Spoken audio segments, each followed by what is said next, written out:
before we start off with the panel, just a quick context for our viewers.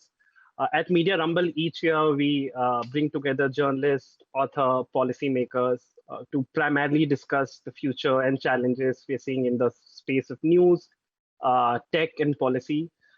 Last year, we did do a session on intermediary liability, but the idea this year is to sort of delve deeper into subjects of platform accountability and online speech governance. And this is primarily keeping in the developments we have had in India in the last 1 year. So we now have the new IT rules that sort of governs the entire digital media landscape, including both platform and news. We have had the government sparring with the platforms over content takedown. And of course, we have the growing online hate and misinformation. So Matija, let me start off with you. Last year, I remember there was a profile that came in New Yorker, which was about you and your work. I think you were speaking at a tech conference, and you were going right after Eric Schmidt, who's the former Google CEO. And of course, he talked about the ethics of AI and how much potential AI has. And when you sort of went up, you ended up reading out the ethics statement of the AI Ethics Committee of China. So be essentially puncturing how much is the gap between often what companies say and what the reality is. I think we can use the same kind of characterization to a lot of ways for platforms of big tech companies also, wherein a lot of times they say they're connecting the world, they're bringing the world closer, but the reality is a lot more difficult. Especially if you see in the context of online speech, right, where the idea is to bring communities together, but now there is research and report to sort of show that how content on platforms and platforms increasingly make us more angry and more divisive. So why do you think that there is gap, or do you think it's just a lie or a PR exercise? First of all, thank you for having me. The point at that meeting at Stanford, it was actually 2 days before I would start my new job there, was to say that ethics, statements of intent often sound great. And I illustrated that by reading out China's ethics principles, because they actually sound great.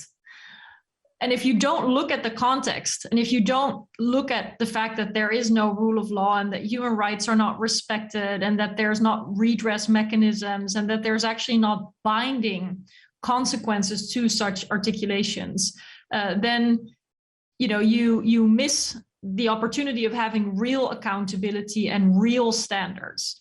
And that is what I think we need.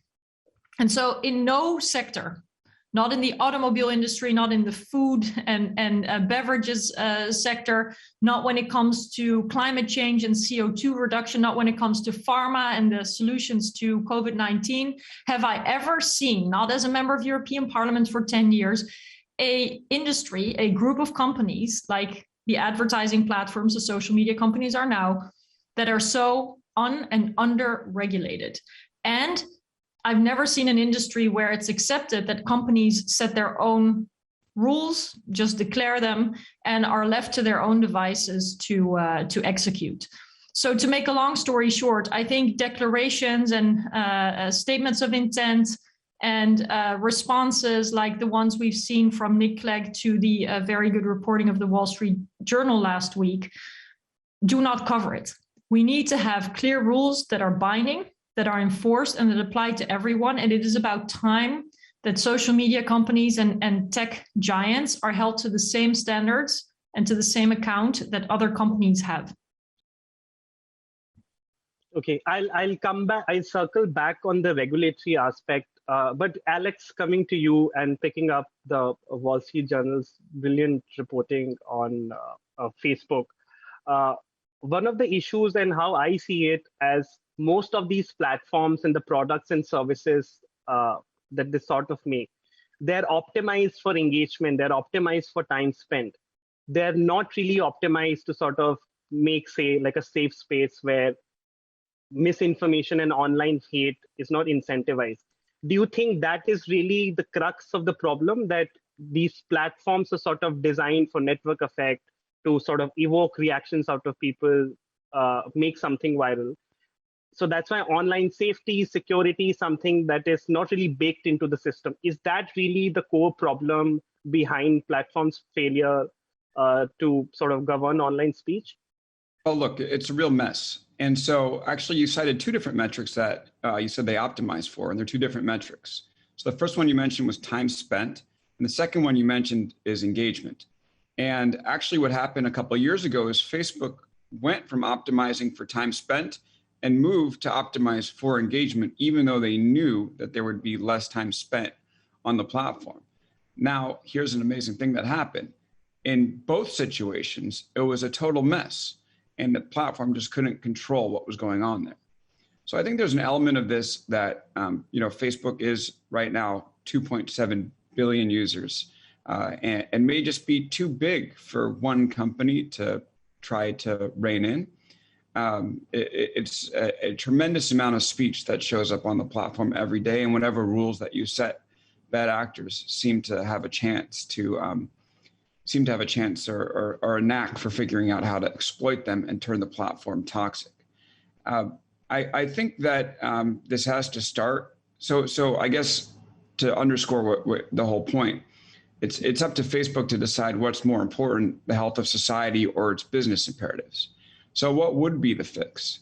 We could look at ways that they optimize their feed, but I think it all begins with culture. It's something I spoke about in my book. It's something I spoke about recently on Big Technology podcast with Jeff Horowitz, who was the Wall Street Journal reporter that broke the story, and Brian Boland, who used to be an executive inside the company and is now speaking out against some of its practices. And the problem with Facebook right now is that the culture optimizes for growth. If you're a product manager inside Facebook, you're evaluated based off of how you grew the product. And a product is evaluated based off of how much it's grown.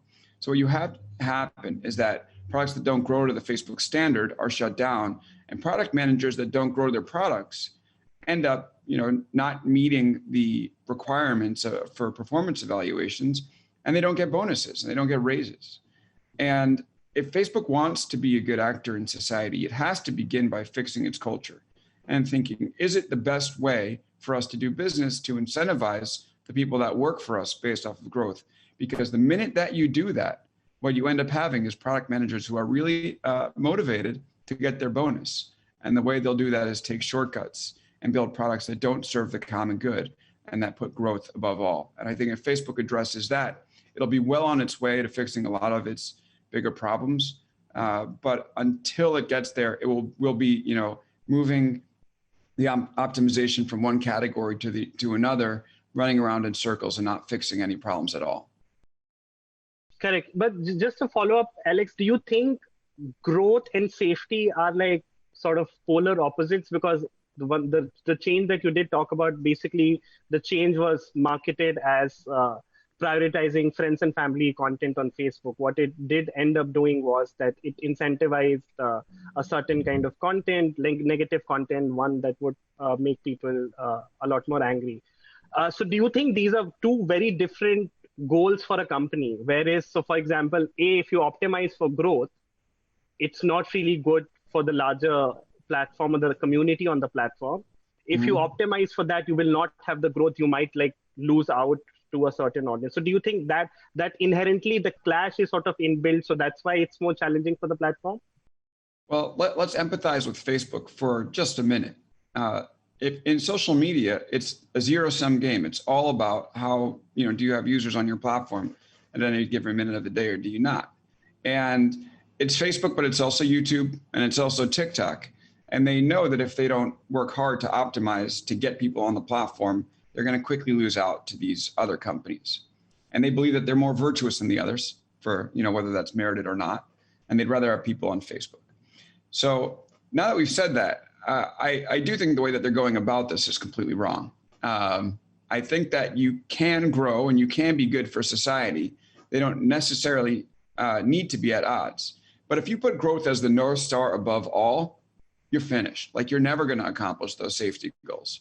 So it's all about, if social media is all about growing, I think we should add a caveat or another element to it, which is that it should be about growing safely and growing, sustainably versus, growing in a way that's going to just leave society in a lurch.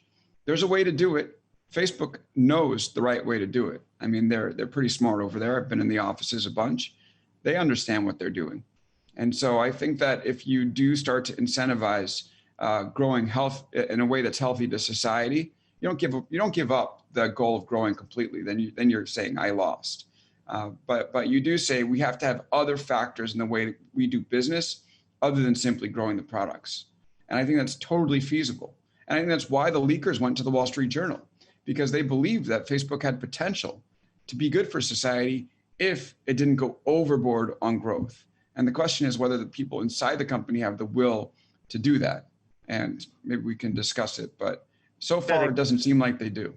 So what I hear is the common good sort of needs to be baked into the system.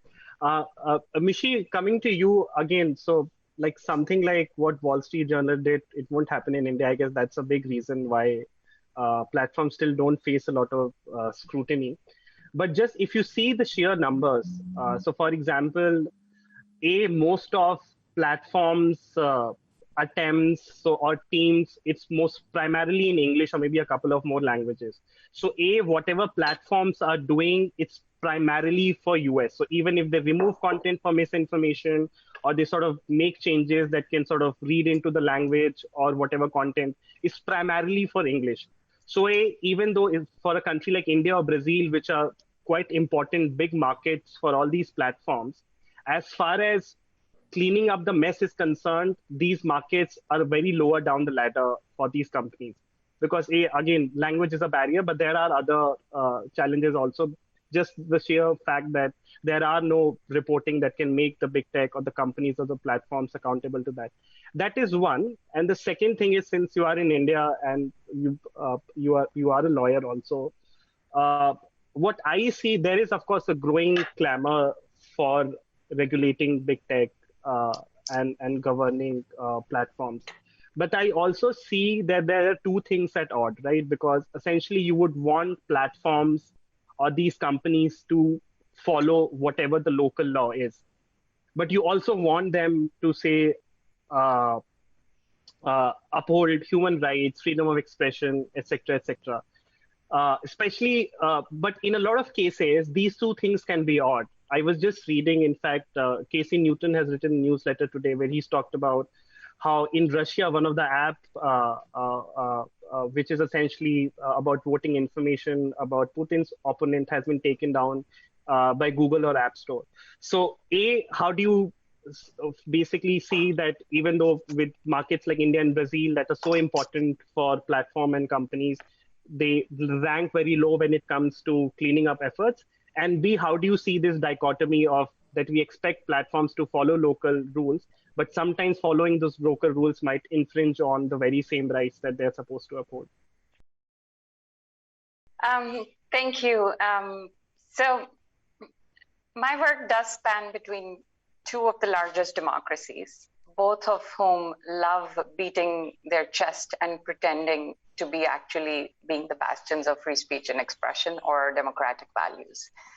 I would say that the technology package which is sweeping the human race, consisting of smartphone and social media companies, is peddling a form of convenience that we've all bought into. And the convenience ensures that a form of inhuman social control, which is antithetical to the idea of individual human rights and democratic self-governance, gets established. Now, the root of the problem, I think the earlier panelists already talked about, is the business model of the convenience services. They sell people to advertisers, no matter what legal jargon you wrap it into.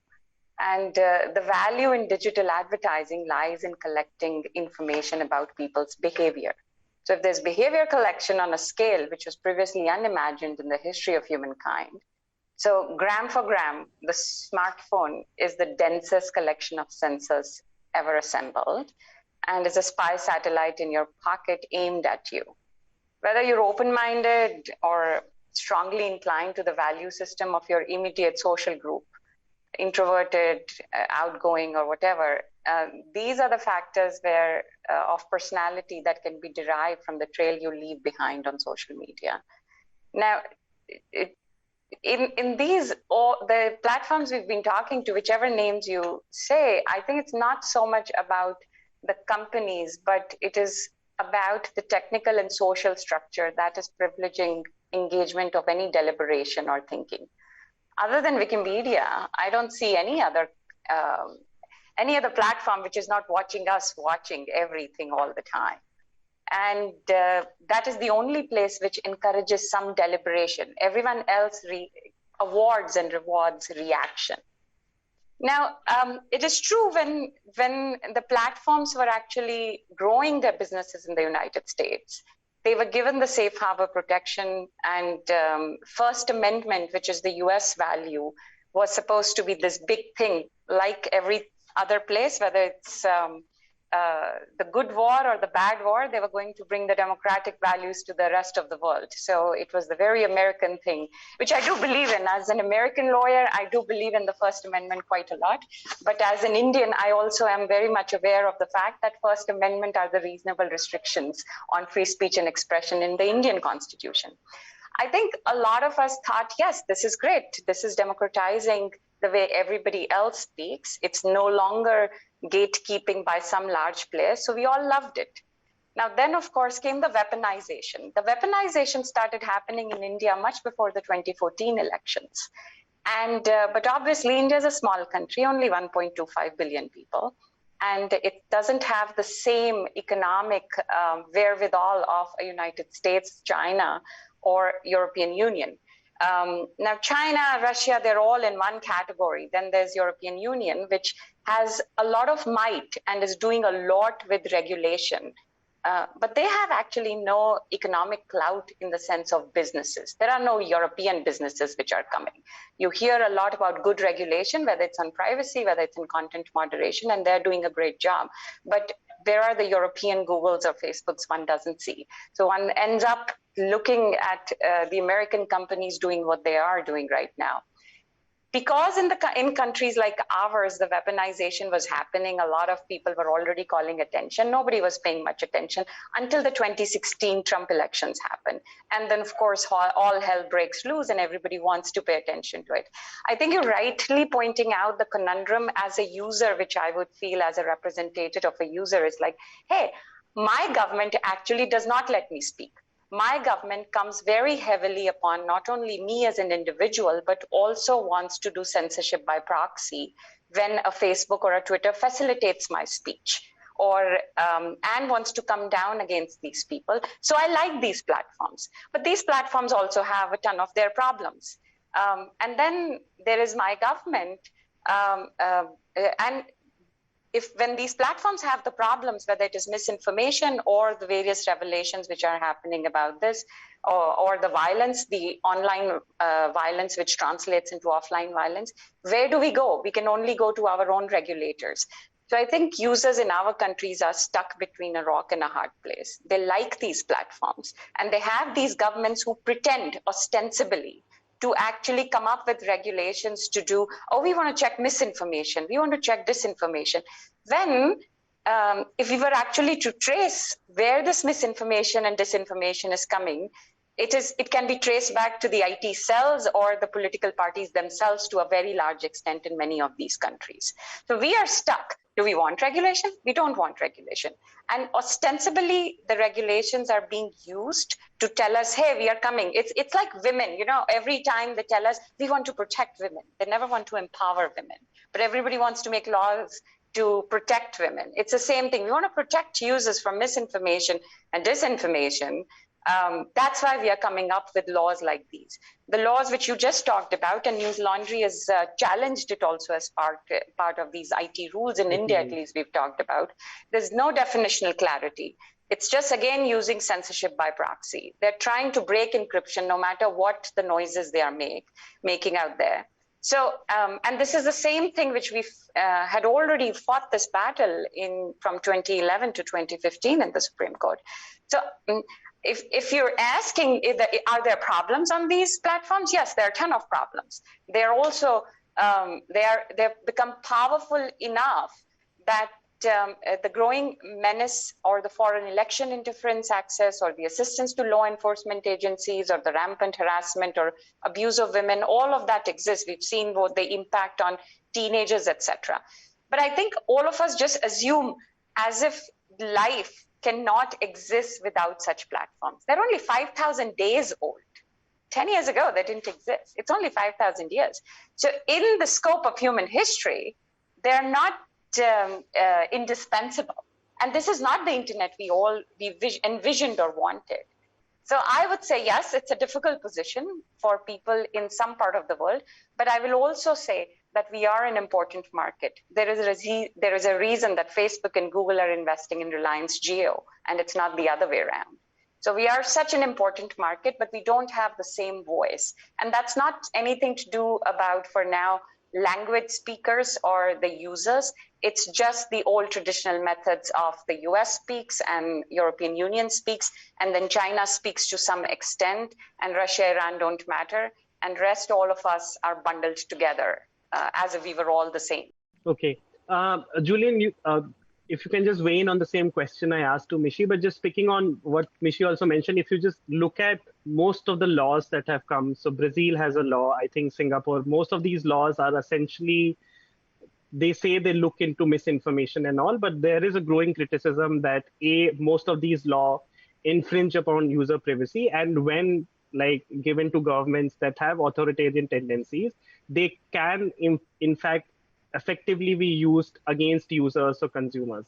So because you analyze these regulatory frameworks also, if you could just weigh in on the conundrum wherein we want platforms to obey local laws, but sometimes just the sheer fact of obeying those laws infringing on those rights. And if you can just comment on these laws that are being drafted in the name of governing or monitoring online speech, but the main attempt, and it's a tool that if it ends up in the wrong hand, it can be quite powerful and dangerous. Yeah, sure.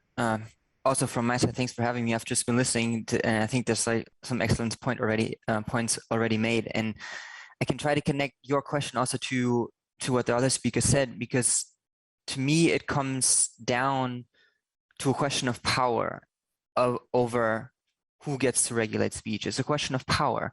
Like Mishi mentioned, for decades, for centuries, it was clear that you had powerful newspaper editors, owners, or TV station owners that had a say in what people talked about or how the political or the social discussion was. And it was already problematic back then because there's also some sort of concentration and maybe some manipulation. But I would also agree with what everyone else said. Mishi said, Mariti said it, Alex said it as well, or alluded to it. It was less concentrated. It was less personalized. It was not based on all this personal data, on all this behavioral data. It didn't have this undeniable growth factor as the North Star, as Alex said. And then, as Mishi said 10 years ago, then social media comes along. The assumption is, okay, now people get to decide what everyone talks about and everyone has a say. And it's still, though, platforms and politicians that exert a lot of control. And I think the examples that came up show that. I mean, the recent examples for platform power is the Facebook files that were mentioned a couple of times, where journalists from the Wall Street Journal, but then also later from the New York Times, they revealed flaws in the content moderation and revealed that maybe the CEO even wants to push positive story through the Facebook newsfeed. And Freedom House recently came out with a report saying that governments also prohibit speech on the platform. So you still have the same powerful, a few powerful people, mostly men, that get to decide who gets to say what and how our news and information spaces online are structured. And I think that's the key question. It's the key question of power. And so now to your question about the laws, I think this is kind of the attempt to wrestle some of the power away from the platforms into the democratic, pluralistic field. But the downside to that is, as you very correctly, I think, pointed out, is you can also have that power wrestled away from platforms to authoritarian governments or to unaccountable agencies, regulators, people. And that's the question. And unfortunately, I don't have a clear answer how to get out of that conundrum either. I think my best attempt at giving you this answer of how you call it, like the dichotomy between following the local laws and following human rights, is have, as best as you can, have an independent agency, government, ministry, body that can oversee these platforms based on laws and rules that have been made in a democratic process, taking in pluralistic views, taking in experts from many different fields, and not leaving it to either the companies, as Alex rightly pointed out, who are focused on growth, who are looking at the bonuses, even though they have good intentions, of course, or leaving it completely to, you know, the powerful few politicians who have their own agenda. And my hope is, maybe a bit naively or idealistic, if we have this democratic process, if we have this democratic oversight, checks and balances involving a lot of people, not leaving it to a few powerful few, then you can get out of this dichotomy, as you called it. And then we can get out of having either the platforms or the ruling elites make those decisions over speech. Correct. Okay. Mishi, if you could just weigh in on the same conundrum, but more importantly, I also just want to zoom out. And so whenever you do talk about regulating big tech, the word regulation in general has a lot of negative connotation.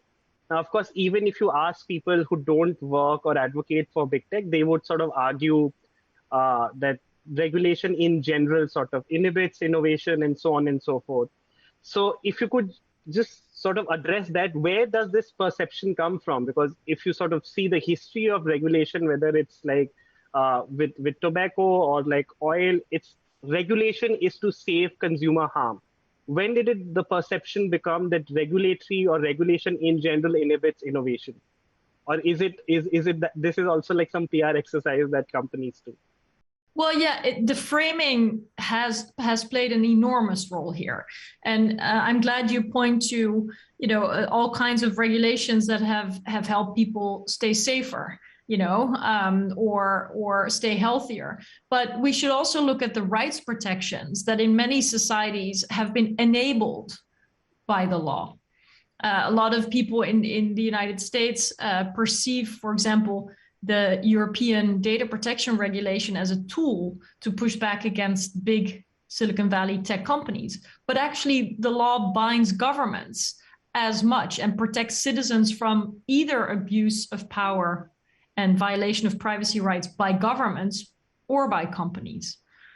So it is important to keep in mind that rules, when they are legitimately established and, you know, independently overseen and challengeable in a democratic process, have had a very important role in safeguarding fundamental principles in open societies. I think you're right that the phrase regulation is often a really unfortunate one, and there's another sort of generalization, and that is the use of the word government. Let me address both. Regulation is actually, interestingly enough, it's a process that can take you to 1,000 different directions, right? To regulate as such doesn't mean so much, but it has come to mean, in the context of big tech, a change of the status quo. And the big tech companies have used that very cleverly, one, by suggesting that all the fun stuff that people had was going to be taken away from them by governments, and two, that that regulation was going to impact the internet, which is also a very interesting framing, because obviously, you know, Google, Amazon, Apple, and Facebook, even if they are massively powerful, they are not the internet. And so the framing has led to an association on the part of a lot of people and internet users that the things that they love most were going to be taken away from them. And I think in Europe too, this idea that regulation would stifle innovation indeed landed on fertile ground, because Europeans, as Mishi also pointed out too, do not have these major economic successes coming from tech companies. There's a lot of innovation, there are a lot of hubs, there are a lot of startups, there's incredible knowledge and skill, but to scale it to the size of the big Silicon Valley giants, has not been easy for European companies. So sorry to cut in, but I think Americans would argue that Europe has a lot of regulation. That's the reason why a lot of tech companies. Exactly. It's an argument that we hear all the time. And I don't think that it's that simple, because there have also been regulations of a different kind. Section 230, intermediary liability exemption, encryption standards, antitrust rules, for example, that have actually given a lot of room to the very big tech companies that we see today. So I think we have come to a point in the broader debate about technology and policy where we need to take this one level deeper. What kind of regulation are we talking about? Which kind of government actors are at play? Because if we're not careful, the Indian government is equated with the European government, the American government is equated with, let's say, the Australian government, and they each play important roles, but they play different roles. Societies are in a different shape. Regulations would change things in a different direction. The political ideologies are different. The risks for individuals and their rights and freedoms are different. So it's, I think, time to sort of get to a more specific place. And actually, when you do that, it becomes harder for the tech companies, because remember how Mark Zuckerberg said, oh yeah, we actually welcome regulation, and at the same time is trying to get the main regulator, Lina Khan of the FTC, recused. And so there's a bit of irony there, and that's when the discussion gets interesting. Correct. Since you've served in the European Parliament also, do you think politicians also need to redefine and own the term regulation? Do you think there's some work that needs to be done at that end also? I think it helps to just be specific about what change is needed, and that we have to appreciate regulation as a process to get there. But it's almost as if we would say, well, the economy has to change. Well, what does it even mean? The economy is everything and nothing at the same time. So regulation can be everything and nothing at the same time. We need to really talk about what specific aspects. So for example, stricter antitrust enforcement, more catered to the digital economy, or as Julian mentioned, an agency that can oversee social media companies, or rather an agency that can actually enforce non-discrimination principles or data protection standards or cybersecurity requirements. There are a lot of options. They often involve trade-offs, which is what politics is all about. There often are no easy solutions. And it is important to get to those details. It forces companies to take more of a position. And it helps us understand where there is a myth and a stereotype and a hype and a fear around what the regulatory process might lead to, or where there is actually a tangible proposal on the table, and citizens can decide whether they think it makes their life better or whether they would not like to see that implemented. Correct. And for those of us in India, and I'm guessing most of our viewers will be in India, could you explain it to us? Why is it that Europe has been slightly ahead of the curve when it comes to regulation and regulating big tech? Is it mostly because the laws and regulations in EU define consumer harm a bit broadly and not just like from a price point? Why is it that like Europe has been fairly successful, or at least seen as fairly successful when it comes to this? I want to point to history as a major explainer. So in very recent history, as recently that many of my former colleagues in the European Parliament still have personal experience with, both communism and a little bit longer ago in history, Nazism, were a very prominent and painful, black, difficult chapter in our history on the European continent, so to say. And one of the features of these repressive authoritarian regimes was state intelligence services. And they used the available technologies of the time, bugging phones or having people spying on each other, partners, neighbors, friends, employees, employers. It was very, very personal and very, very painful. And obviously the ultimate price that people paid for being dissidents and being against the powers that be was imprisonment or worse. So a lack of freedom, what it means when you don't have privacy, what it means when the government can abuse its power is fresh in people's memory. And it means that for a lot of Europeans, the need to safeguard fundamental freedoms is vital. And it doesn't matter to them if people have to be protected from overreach by government or from overreach by tech companies. But a lot of people appreciate that the surveillance model, the data gathering model, the extremely large and personal amounts of information can easily be abused, and they don't want to see that. Now, fast forward to where we are today, obviously the business models of the big advertising platforms, the social media platforms, go in many different directions. You know, we're now dealing with cryptocurrencies, we're now dealing with artificial intelligence. It's not only about micro-targeting of advertisements or disinformation, even if those are two big problems. But I think the roots of the appreciation on the part of Europeans that there have to be checks on power, that with big power should come big responsibilities and also countervailing powers, is really like, it's under their skin. It's not like, you know, it's a lived experience coming from real fear, real trauma. And that has sensitized, I think, a lot of the leaders in Europe as well as the populations. It's not very controversial in Europe. Okay. Alex, coming back to online speech, and since you cover these platforms very closely, what role or how effective do you think, because most platforms have their own community guidelines or community standards. Facebook also has something called the, what's the board? I'm forgetting the board's name. The Oversight Board. The Oversight Board. Apparently, they were recently looking into setting up a similar one for elections also. So how effective do you think these processes or systems that companies have sort of set up internally are in monitoring or affecting online speech? Or do you think it's mostly like an online speech? Because if you look into the structures of the Oversight Board, it doesn't really have any veto power or sort of decision-making ability as to how or what the kind of changes Facebook makes for their algorithm. So do you think it makes a change? Does it need more teeth? Or like, where do you weigh in on that issue? Yeah, I mean, I think they're moderately effective. I wouldn't say that they're working. We see time and time again how these companies have let some terrible stuff through.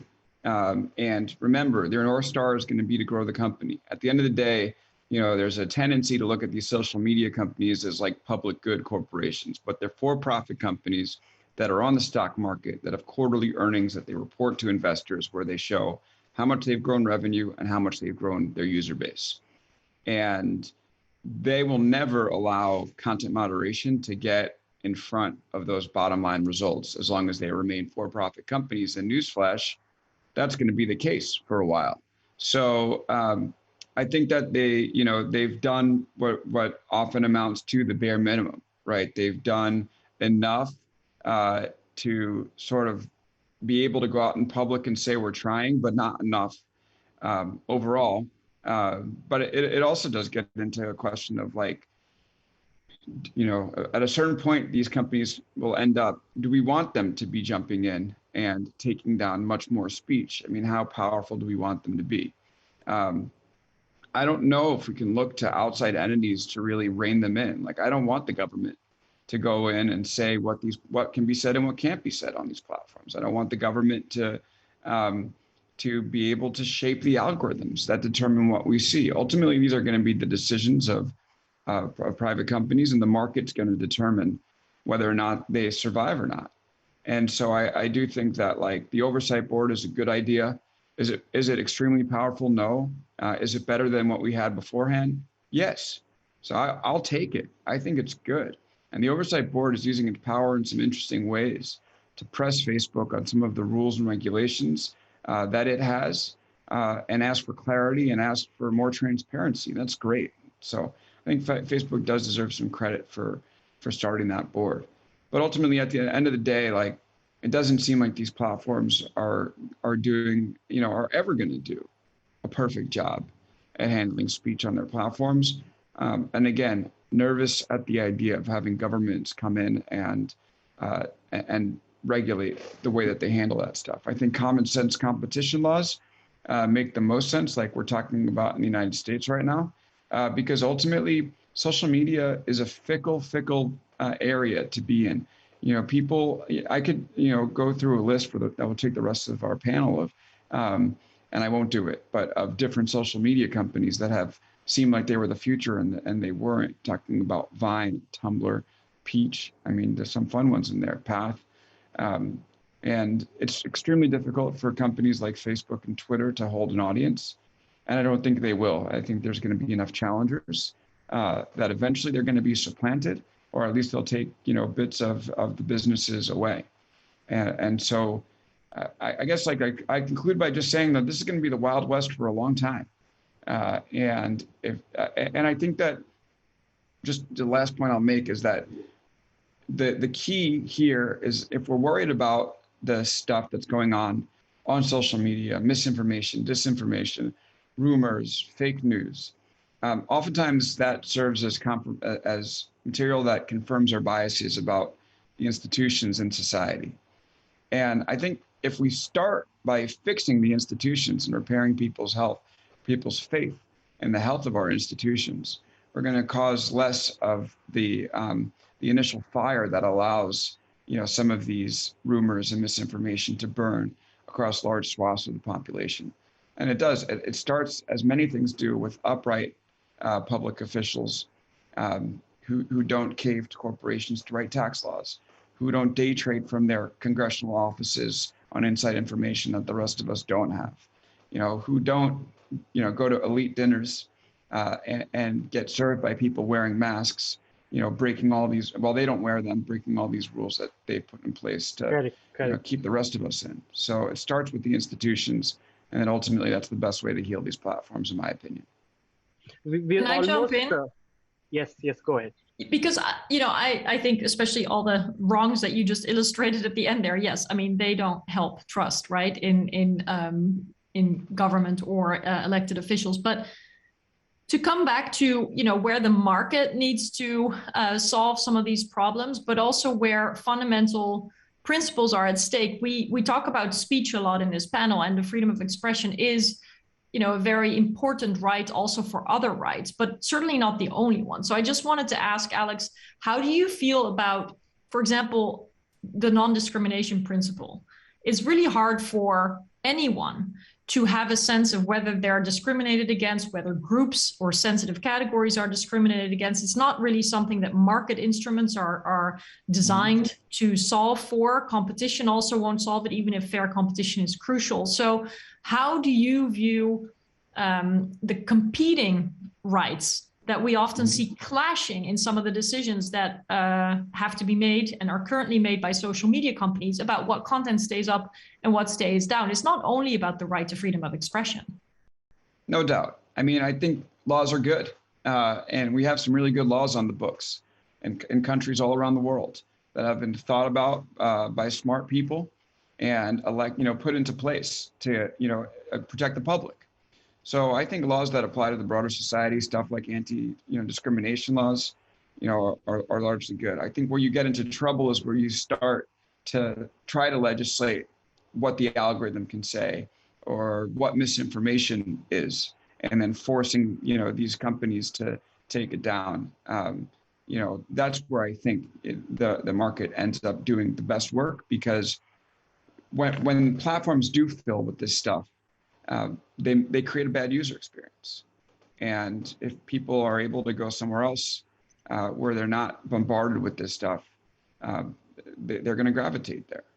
But so, if you are German, for example, then denying the Holocaust is forbidden, right? Mm-hmm. How do you see that working? Should American speech law prevail? Should German speech law prevail? Is it inappropriate that the law has a limit on free speech for that very, very narrow, also history-informed exception that denying the Holocaust is just not okay? At the end of the day, societies are going to make their own rules that are going to be appropriate for each society. I mean, I understand why that rule exists in Germany, and it doesn't exist in the United States. It's all about the history and the context, right? And so rather than having broad rules that apply across the board, I do think that these platforms should be sensitive to the societies they work in, and they are. And, eventually, they'll stand for the values where they can. But at the end of the day, I think that we should have governmental bodies, making rules, about what happens in the country that apply everywhere, versus speech rules in particular that apply to social media platforms. Correct. I think we're almost out of time, so I'll just squeeze in one last question. Mishi, so of course, platforms do enjoy a lot of protection against user-generated contents. Of course, in US, you have Section 230. In India, also within IT rules, they do have certain protection. Do you think we need to relook at those protections? Because a lot of countries are also trying to label platforms as media publishers, and hence they're liable for the content that they're hosting. From a legal perspective, do you think we need to relook at those protections? And will that help making it like safer in terms of online speech? So far the panel agreed on a lot of things. I think not just that, but there's certain things I don't agree with. But to answer your question, yes, I do think that when the laws which you just referred to, whether it is Section 230 about not considering as a publisher, or the second part of C2, or it's Section 79 or any other place, I think at that point in time, we did not have the kind of oligopolies we have now. These companies started as something else, and now they have metamorphosized into something much bigger. Because they have acquired roles which were traditionally occupied by several different businesses, and now those are all combined. There were certain roles which were just played by telecom companies. Now a video call or a phone call or a WhatsApp is much more common than using just telecom companies. There is newsfeed. There is a reason that newsfeed is now being used by Facebook to manipulate its own users into reducing the awareness about the harms Facebook actually does. That's what we have learned about the new this week. So I think because the companies and the business models have completely changed, those laws do have to evolve. What they will evolve into, it's that negotiation stage we are all in. And that's why it's important about the point that Mariette makes, is that Balkanization of internet is already here. We are no longer going to be in a state where everybody is going to have the same rules and the regulations, and the companies will work completely in the same manner. I do not personally think that the way Indian government is thinking about regulations is the same way the European government thinks about it. The two countries I practice in, they don't behave similarly, as I said early on at the very onset itself. They will all behave differently. And in terms of, if I were to say one thing which should not happen, is something which the Indian government is saying, is mediation through arrests. Executives are arrested for user-generated content.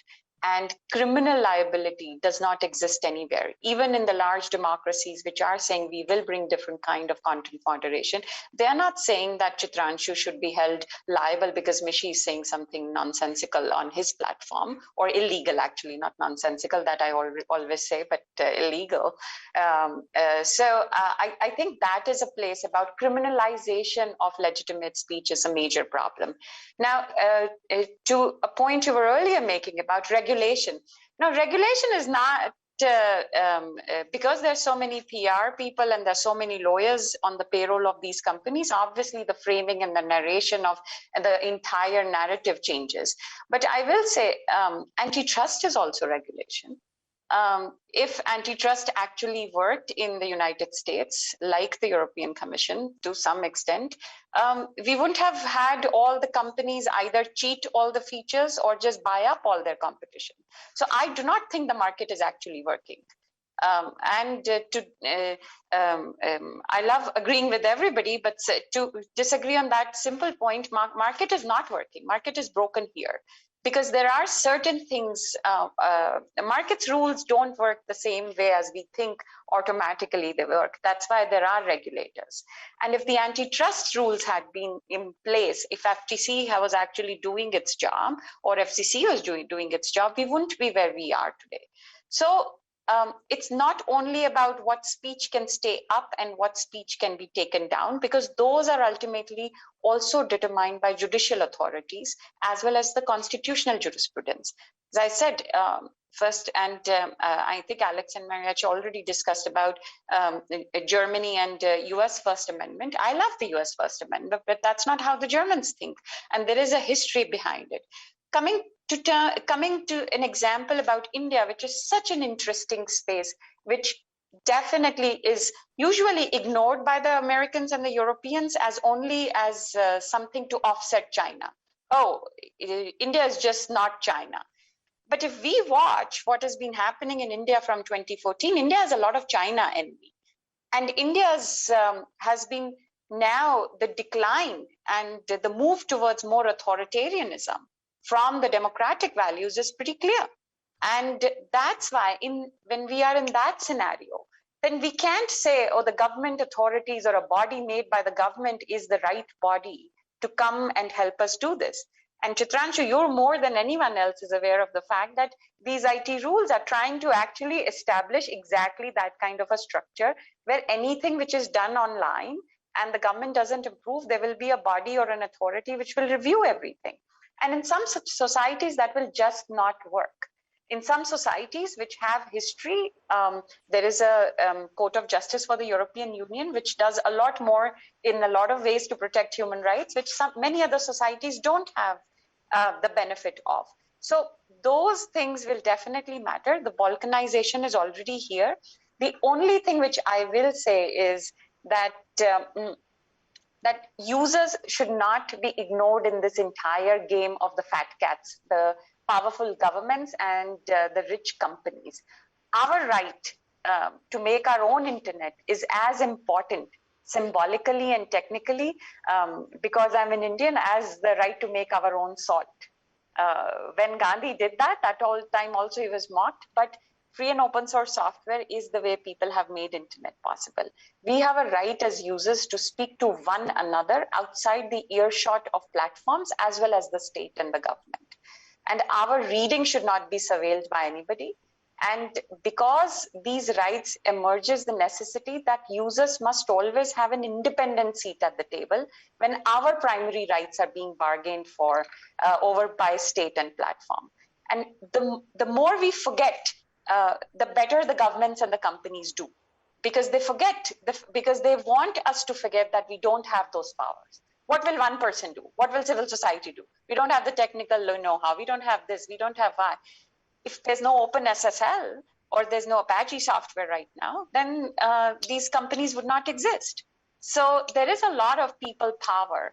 And sometimes our elected representatives can be like the one who's present here, or now she's no longer an elected representative, but not every time you can trust our representatives also. So that is the time when we can vote by our feet or our uses or what we subscribe to. Correct. Julian, I'll quickly give you the, I think we have 2.5 minutes left, so I'll quickly give you the last word. One is any comment, and if you would want to weigh in on the first on the balkanization of governance and regulation, and if you think like measures like Section 230 really need to be relooked at, especially in the broader context of online speech. Yeah, thanks. I appreciate it. And maybe just on the first point of the balkanization, I think the debate here already shows the different points of view that you can have on this issue that are different between the US and the EU, India and China and Russia and African countries and Brazil. And so I think what kind of came through, or what I realized more listening to these brilliant points is like, yeah, you do need to really take context into account. You can't just assume to have one rule work for all platforms in all contexts at all times. And this would, for me, mean that if and when you make regulations and you have some whatever set of standards for companies, then you have to have the measures in there, not only to have independent seat for users at the table, like Mishi mentioned, but also the opportunity to change it, to evaluate it, to either have it in place that it's mindful of technological changes that are bound to happen, or new platforms that are bound to emerge, like Alex mentioned, or have the chance to evaluate it regularly and frequently. And to your point of the different rules and the balkanization, maybe I can also just point to one more thing from the European context. I think this is precisely what the European Union wants to avoid with the regulatory approaches that they're thinking about at the moment. So there's a couple of legislative acts in the European Union that are being discussed, trying to establish rules for a lot of big and small platforms. And the idea, one of the ideas behind it, is to prevent the 27 member states in the EU from having all the different rules for a number of reasons. For not stifling innovations, to go back to your first point, to having some sort of transparency and accountability rules that work across borders. It's open to my mind. It's open whether it's going to work. The Commission the European Commission is certainly trying to work on it. The European Parliament is working on it. The member states of the European Union, some of them have their own rules that they might be keen to keep. And I think this, to close, this would maybe be one of the ways where we can see, well, can we prevent the Balkanization of, at least not of the internet, that's happening, as Mishi said, but of the rules that we have in Europe at least. And if we don't, then it would really lead to a very fragmented approach. And at the level of the nation states versus big, very financially strong, very politically powerful companies. And I think it's a kind of an experiment that we're going to see the result of in the next couple of months and years. Great. Thanks, Julian. Thanks a lot, everyone, for doing this. I think we've discussed a range of topics. So I really hope it really pushes our viewers to sort of dig in deeper. I would have loved to do this if there was no pandemic usually when we do the physical event. So hopefully we can have the same conversation next year also, because I'm sure a lot of developments both in India and overseas will happen. I don't think this topic is going anywhere.